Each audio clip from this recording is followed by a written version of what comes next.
అందరికీ నమస్కారం అన్న. ఈరోజు రాష్ట్రంలో కూటమి ప్రభుత్వం అధికారంలోకి వచ్చి దాదాపుగా సంవత్సర కాలం పూర్తవుతా ఉన్నా సరే ప్రజలకు ఇచ్చిన హామీల గురించి కానీ ప్రజలకు చేసిన మోసపూరితమైన వాగ్దానాల పట్ల కానీ వాటిని ఏ విధంగా అమలుపరచాలా అనే ఆలోచనను పక్కన పెట్టి కేవలం డైవర్షన్ పాలిటిక్స్కి కేర్ ఆఫ్ అడ్రస్గా ఈరోజు కూటమి ప్రభుత్వం వ్యవహరిస్తున్న తీరు ఈరోజు దానికి నిదర్శనం ఏంటంటే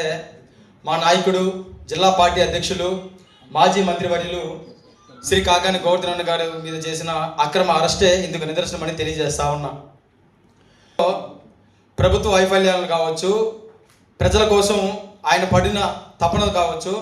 ప్రజల తరపున కావచ్చు, ప్రజల కొరకు కావచ్చు, ప్రతిరోజు కూడా నిత్యం ఇదే పార్టీ ఆఫీసులో కూటమి ప్రభుత్వం అధికారంలోకి వచ్చిన నాటి నుంచి కూడా ప్రజల తరపున పోరాడుతూ ప్రభుత్వంలో ఉన్న లోపాలను ఎత్తి చూపించే కార్యక్రమంలో ఎప్పుడు కూడా ముందున్న నాయకుడు మా నాయకుడు గోవర్ధన్ రెడ్డి గారు ప్రజల తరపున పోరాడుతున్నాడు, ప్రభుత్వ లోపాలను ఎత్తి చూపిస్తున్నాడు అనే ఒకే ఒక కారణంతోనే కొంతమంది చేసిన కొన్ని అభియోగాలను దృష్టిలో పెట్టుకొని ఈరోజు మా నాయకుడు గోవర్ధన్ రెడ్డి గారిని అక్రమంగా అరెస్ట్ చేస్తూ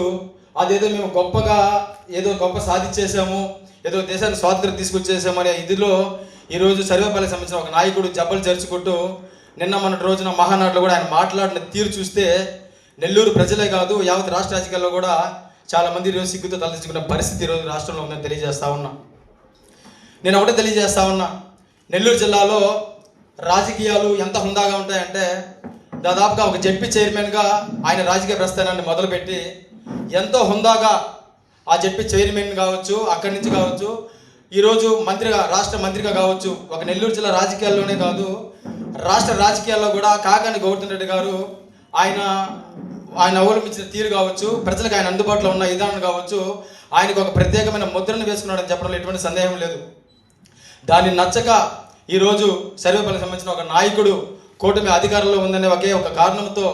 ఆయన ఎప్పుడు ప్రజలకి అందుబాటులో ఉంటున్నాడు, కార్యకర్తలకి ఎప్పుడు అందుబాటులో ఉంటున్నాడు,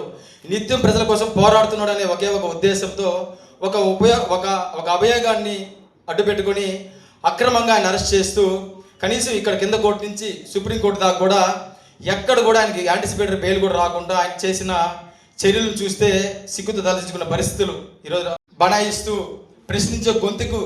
సంఖ్యలు వేయాలనే ఆలోచనతో మీరు అవలంబిస్తున్న తీరు ఏదైతే ఉందో ఈరోజు వైఎస్ఆర్ కాంగ్రెస్ పార్టీ నాయకుల్ని మా నాయకుని అరెస్ట్ చేయడం ద్వారా వైఎస్ఆర్ కాంగ్రెస్ పార్టీ కార్యకర్తలు కావచ్చు, వైఎస్ఆర్ కాంగ్రెస్ పార్టీ నాయకులను కావచ్చు భయభ్రాంతికి గురి చేయాలని మీ ఆలోచనని తిప్పుకొడుతూ మా నాయకుడు మా అధినాయకుడు వైఎస్ జగన్మోహన్ రెడ్డి గారు ఇచ్చిన ఆదేశాలతో ఆయన మాకు ఇచ్చిన భరోసాతో రెట్టింపు ధైర్యంతో ఈరోజు మీడియా ముందుకు మేము వచ్చి మిమ్మల్ని ప్రశ్నిస్తూ మాకు జరిగిన అన్యాయాన్ని మేము ప్రజలకు తెలియజేసే కార్యక్రమం మేము చేస్తూ ఉన్నాం. కానీ ఇదే పరిస్థితి రేపు మా ప్రభుత్వం అధికారంలోకి వచ్చినప్పుడు మిమ్మల్ని మేము ఇచ్చేయాల్సిన పరిస్థితి వస్తే ఈరోజు మేము ఎదుర్కొంటున్న తీరు రేపు మీరు ఇబ్బంది పడాల్సిన పరిస్థితి కనుక వస్తే ఇలా ప్రశ్నించే పరిస్థితి నుంచి కూడా మీడియా ముందు మాట్లాడేది పక్కన పెడితే కనీసం ఆ రోజు మీరు రోడ్ల మీద తిరిగే పరిస్థితి కూడా ఉండదని తెలియజేస్తా ఉన్నా. ఈరోజు మీరు అరెస్ట్ చేశారు సర్వేపల్లిలో ఆ నాయకుడితో ఉన్న కొంతమంది చోటా నాయకులు కావచ్చు, కార్యకర్తలు కావచ్చు, వాళ్ళే భయపడే పరిస్థితులు, భయభ్రాంతులు గురే పరిస్థితులు ఈరోజు సర్వేపల్లిలో ఉన్నాయి. ఎందుకంటే ఎక్కడా మచ్చలేనటువంటి మా నాయకుడు గోవర్ధన్ రెడ్డి గారి మీద ఈ విధమైన అక్రమంగా కేసులు అరెస్ట్ చేస్తే, అక్రమంగా ఆయన మీద అభియోగాలు మోపి ఆయన అక్రమంగా అరెస్ట్ చేస్తే రేపు వాళ్ళ ప్రభుత్వ అధికారులు మా ప్రభుత్వ అధికారులకు వచ్చినప్పుడు మా పరిస్థితి ఏంది అని ఈరోజు తలలు పెట్టుకుంటూ భయభ్రాంతికి గురవుతూ అధికారంలో ఉండగానే రాజకీయాలు ధైర్యంగా చేయలేని పరిస్థితులు ఈరోజు సర్వేపల్లిలో కొంతమంది నాయకుల్లో ఉందని తెలియజేస్తా ఉన్నా. ఎప్పుడు కూడా మా నాయకుడు గోవర్ధన్ రెడ్డి గారు ఈ సంవత్సర కాలంలో ఇదే ఆఫీసులో ప్రతిరోజు కూడా ప్రతి ఒక్క కార్యకర్త కావచ్చు, ఆయన వెంట నడిచిన అనుచరులు కావచ్చు, కార్యకర్తలు కావచ్చు, నాయకులు కావచ్చు, ఎప్పుడు అండగా ఉంటూ ప్రభుత్వ లోపాలను ఎత్తి చూపిస్తూ ఉన్నాడనే ఒకే ఒక కారణంతో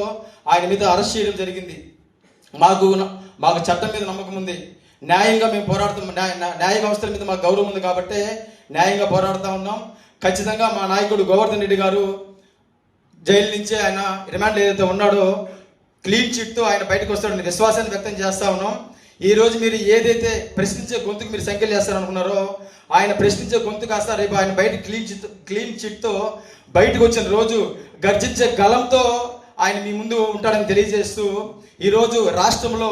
ప్రభుత్వ పథకాల విధులు కావచ్చు, ప్రభుత్వం అవలంబిస్తున్న తీరును కావచ్చు, రానున్న రోజుల్లో మా నాయకుడు ఆయన ఆదేశాలతో ఖచ్చితంగా మేము ముందుకు సాగుతామని తెలియజేస్తూ రాష్ట్ర నెల్లూరు జిల్లా వైఎస్ఆర్ కాంగ్రెస్ పార్టీ యువజన విభాగం తరపున మేము దీన్ని తీవ్రంగా ఖండిస్తూ రాబోయే రోజుల్లో మా నాయకుడు శ్రీ పర్వతిరెడ్డి చంద్రశేఖర్ రెడ్డి గారి ఆదేశాలతో మరింత ఉధృతంగా ఈ యొక్క కార్యాచరణాన్ని ఉంటాయి న్యాయపరంగా మేము పోరాటాలు చేస్తూ ఖచ్చితంగా మేము మా నాయకుడు గోవర్ధన్ రెడ్డి గారి విషయంలో కావచ్చు, మా వైఎస్ఆర్ కాంగ్రెస్ పార్టీ నాయకుల విషయంలో కావచ్చు గట్టి చర్యలు తీసుకుంటామని తెలియజేస్తూ, గోవర్ధన్ రెడ్డి గారు ప్రజలకు ఏ విధంగా అందుబాటులో ఉంటాడు అనే దానికి ఒక చిన్న ఉదాహరణ. దాదాపుగా ఆయన అరెస్ట్ చేసిన రోజు నుంచి కూడా ఈ రోజు దాకా కూడా ఆయన కుటుంబానికి ఆయన ఇంటికి వందలాది మంది కార్యకర్తలు కావచ్చు, నాయకులు కావచ్చు.